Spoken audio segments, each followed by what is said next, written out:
You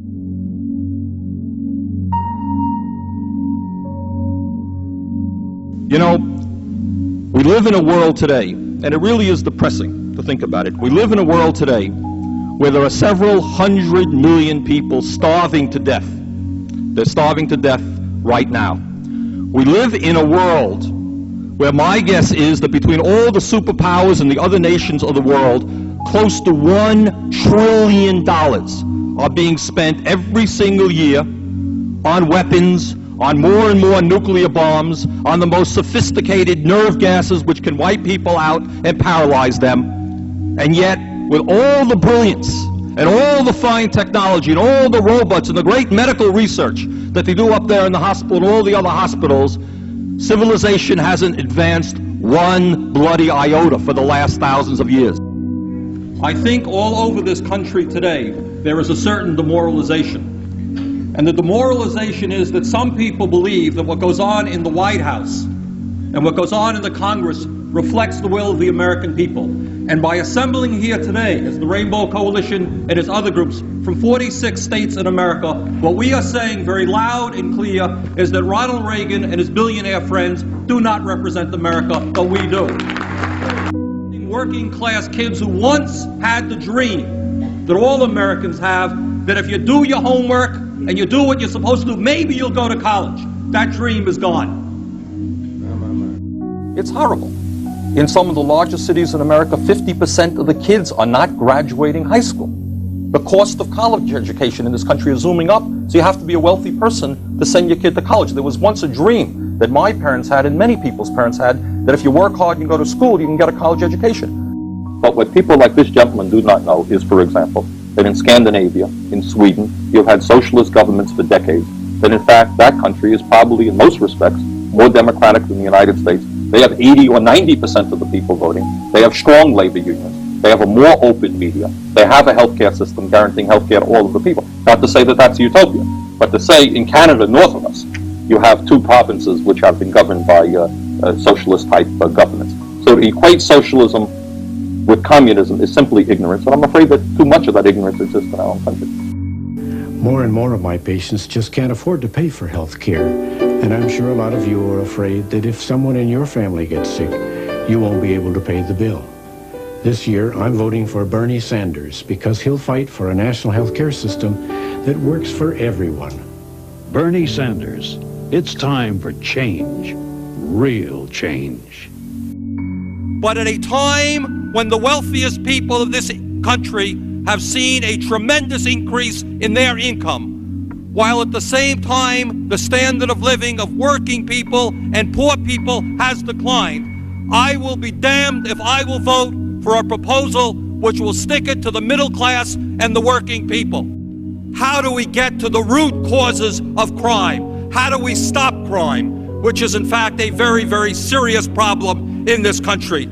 And Mr. Speaker, I've got a problem. I've got a problem with a president and a Congress which allows 5 million children to go hungry, 2 million people to sleep out on the streets, cities to become breeding grounds for drugs and violence. And they say, we're getting tough on crime. If you want to get tough on crime, let's deal with the causes of crime. Let's demand that every man, woman, and child in this country have a decent opportunity and a decent standard of living. Let's not keep putting poor people into jail and disproportionately punishing blacks. While our children go hungry and sleep out on the streets, lack adequate health care or educational opportunity, the wealthiest people in this country have grown far richer while their tax burden has declined. The children suffer while the wealthy and the super rich ride about in their fancy limousines going out to the golf courses to spend their time. It is no secret that the President of the United States and the United States Congress do not represent the needs of ordinary Americans. And one of the major reasons for that is that we have an approach to campaign financing which, to a very large degree, allows wealthy people and major corporations to buy and sell politicians. The rich get richer, the poor get poorer, and ordinary Americans are shut out of the political system. The American people know that this institution, by and large, doesn't have the guts to stand up and do the right thing. The United States today is one of two nations in the industrialized world that does not have a national health care system. That has to do with campaign finance reform. The United States today, the chief executive officers are seeing their salaries soar, and the gap between the rich and the poor grows wider.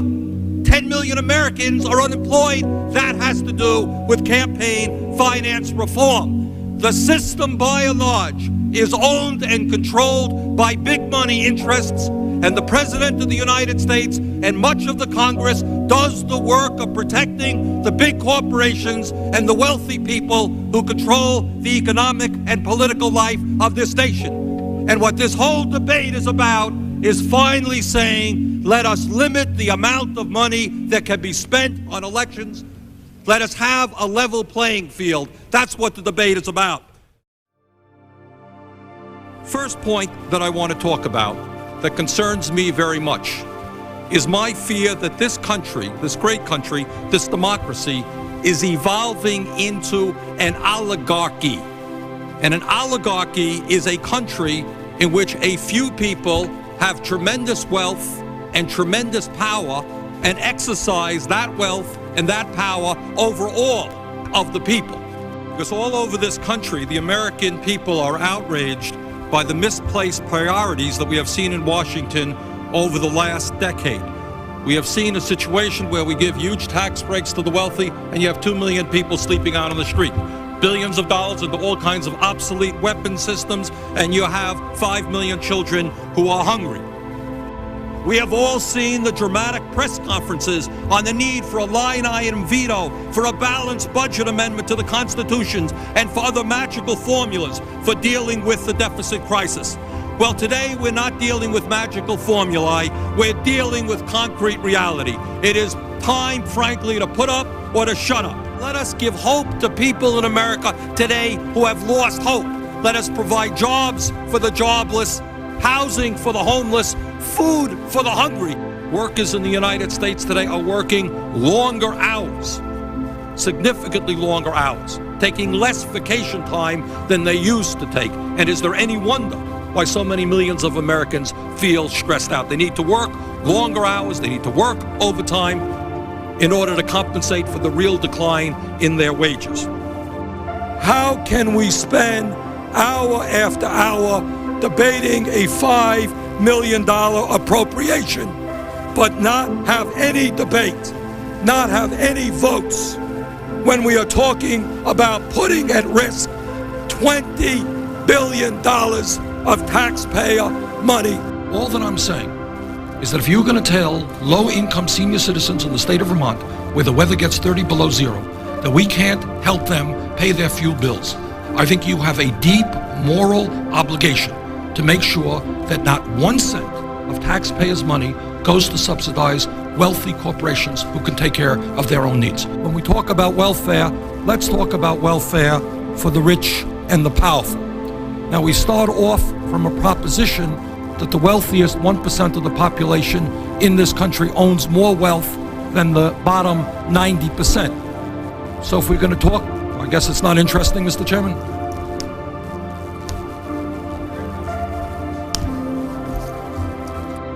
When we talk about the growth of the economy, what we should ask ourselves is who is gaining that income. And what is clearly going on is the lion's share, the overwhelming amount of the growth in income is going to the very, very wealthiest people, while the vast majority of the people are seeing a decline in their real incomes. This is what the reality is going to be. An individual is going to be in a downtown someplace, and that person needs $20 or $30. And that person is going to put their card in an ATM machine. And what they're going to find out at some point is that they're being charged $2 or $3 or maybe more to get $20 of their own money out of a bank. And frankly, Madam Chair, that is an outrage, that is a consumer ripoff, and it is our job as representatives of the American people to stop those ripoffs. Your thesis is, as is usually the thesis that we hear from representatives of big business, is that we got to prop up the wealthy and the powerful, because in the long run, No. Let me finish. In the long run, it's going to really help everybody. No, and the that's not fact my that the thesis. rich today, the richest 1%, owns more wealth than the bottom 90%, the fact that the CEOs make 200 times more than their workers, in some magical way, it's all going to come down. One of the issues that we don't talk about, and in fact, it's amazing how little we do talk about in the Congress, but has always amazed me, is that with all of the booming economy and all of the new technology, it turns out that American workers are working many longer hours than they did 15 and 20 years ago. I find it ironic that it is the taxpayers of this country who are going to have to bail out banks that have made billions and billions of dollars investing in Asia, huge profits. I don't know how we keep talking about a booming economy if only the people on the top are doing quite so well. We don't want to create a climate where some 13-year-old girl is not thinking about an issue because her mom said that she may get into trouble if she reads that book. Is it morally right that CEOs of large corporations now make over 500 times what their workers make and seem to make more money to the degree that they lay off American workers? The question, Mr. Speaker, is not whether we like Saddam Hussein or not. The question is whether he represents an imminent threat to the American people and whether a unilateral American invasion of Iraq will do more harm than good. And I must tell you that your testimony today only confirms all of my suspicions, and I urge you, and I mean this seriously, because you're an honest person. I think you just don't know what's going on in the real world. And I would urge you, come with me to Vermont, meet real people. The country clubs and the cocktail parties are not real America. The millionaires and billionaires are the exception to the rule. Walmart has replaced General Motors as the major employer in America, paying people starvation wages rather than living wages, and all of that does not matter to you. Doesn't matter. You didn't answer my question. Do you agree with the president? Do you agree with the president that it's a good idea that we lose good-paying jobs? Governor Castle. Can he answer the question? Thank you. Gentleman's time is Every member of this body is pledged to do everything that he or she can to protect the American people from the horrendous scourge of terrorism. We believe that we can fight terrorism, protect the American people without undermining the basic constitutional rights which make us a free country. Let all of us remember that in the 1940s, innocent Japanese Americans, without any pretext, were herded into internment camps. In the 1960s, a president of the United States had a file on him, President Kennedy, by the FBI. In the 1960s, Martin Luther King Jr., who some of us considered to be one of the great heroes of the 20th century, was hounded and investigated by the FBI.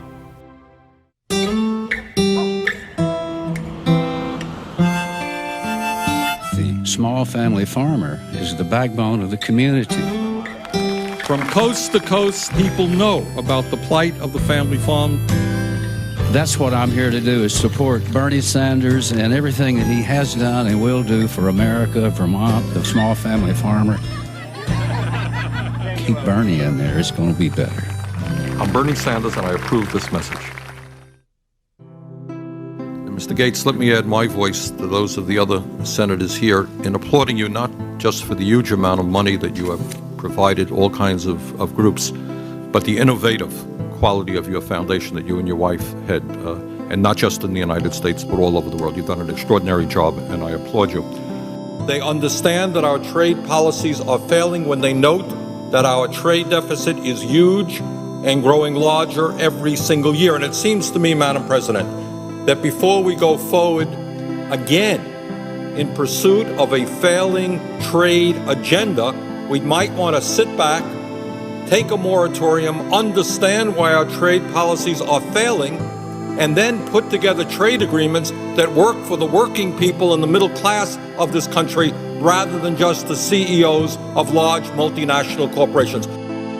The big oil companies, and I know that we're not supposed to talk about this too much in the United States Senate, but anyone who doesn't believe that these oil companies have huge political influence over what goes on here in Washington are surely kidding themselves. The wealthiest 1/10 of 1%, 1/10 of 1%, 300,000 men, women, and children now earn more income than do the bottom 150 million Americans. What we are dealing with right now is a ruling class in this country who in many ways act like alcoholics and drug addicts.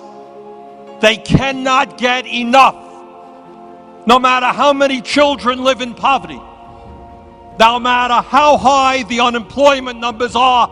They want more and more and more. And I say enough is enough. The American people are angry. They are angry because they are living through the worst recession since the Great Depression. And you want to know why the American people are cynical about what goes on in Washington? You want to know why the Congress of the United States has an extremely low level of support or favorability? It is because the American people know they are getting ripped off. You got millions of people today who are working longer hours and their income is going down. Their wages are going down. Maybe they're paying more for health care. Their pensions are going down. There is something profoundly wrong when the top 1/10 of 1% owns almost as much wealth as the bottom 90%. Now, in the real world, what does that mean?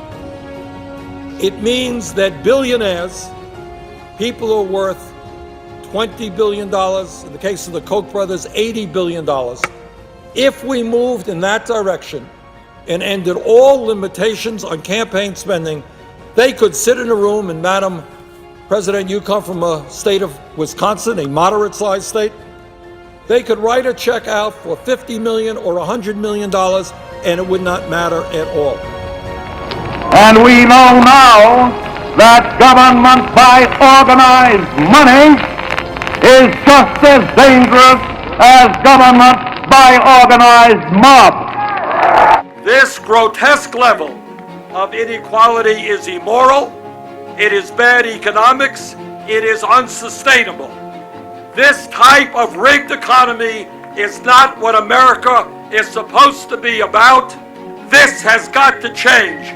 And as your president, together, we are going to change it. The problems we face did not come down from the heavens. They are made by bad human decisions. And good human decisions can change them.